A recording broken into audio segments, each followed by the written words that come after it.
Itong picture na ito, very controversial ito kayo sa social media. Edited daw ito. Yes, Your Honor. Edited. Bakit kailangan i-edit? Bakit kailangan i-edit? We have to protect the identity of the winner. So, ibig sabihin, so inamin nyo, inedit to, pinalitan yung clothing. Opo. I need to know kung sino yung nanalo. Kasi nga po, merong mga balita na karating sa amin na katropa nyo lang po yung nanalo. Totoo yan. Kaya ako na-brought up yan kasi inopen up ni Senator Coco yung tungkol sa mga pagpanalo-panalo niya. Kasi meron pong balita, 30 million na po ang ininvest ng tropa ninyo para manalo doon sa 690 million na yan. O si Ma'am Javier. So, importante na malaman ng mga tao kung ano yung role ng isang public official, especially to our politician. Siyempre, malaki yung utang na loob nila, no, sa atin kasi tayo ang naglagay nila sa trono. Di ba? Tayo ang nakapagpanalo sa kanila. Pero instead na kampihan tayo at serbisyuhan ng maayos, ang siniserbisyuhan nila ay pera na ngayon. Kung wala kang pera, walang serbisyo. Ganon na ng ating mga politician ngayon. So sad. So hindi sila para sa mahirap, para sila sa mga may pera. 'Di ba? Am I right? Correct me if I'm wrong. Ang gawin natin dito, we should replace them immediately. Ang pagbababa ng presyo at kung ano pa mang mga bayarin, yan po ay obligasyon ng ating gobyerno. And that is the role of our public servant. Basic rules lang yan, sa totoo lang. Kasi yan ang unang-unang obligasyon ng ating government. And that is the government mandate. Yung ibaba yung mga presyo. Make our necessity needs and the services affordable to the people. Ganun yun. Kung hindi kayang ibaba yung presyo ng ating mga necessity needs at ating mga services, ayan po ay dapat mag-resign na.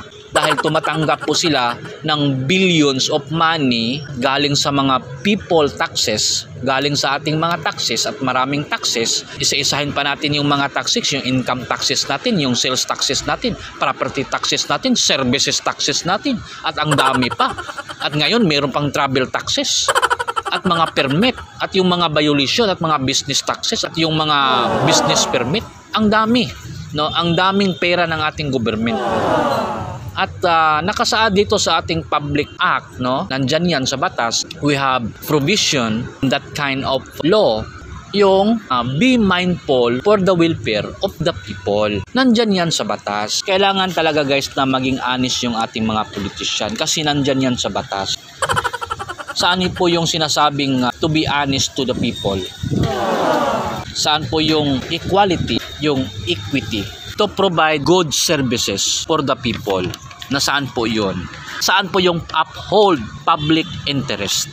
Baka interest lang nila ang ina-uphold nila.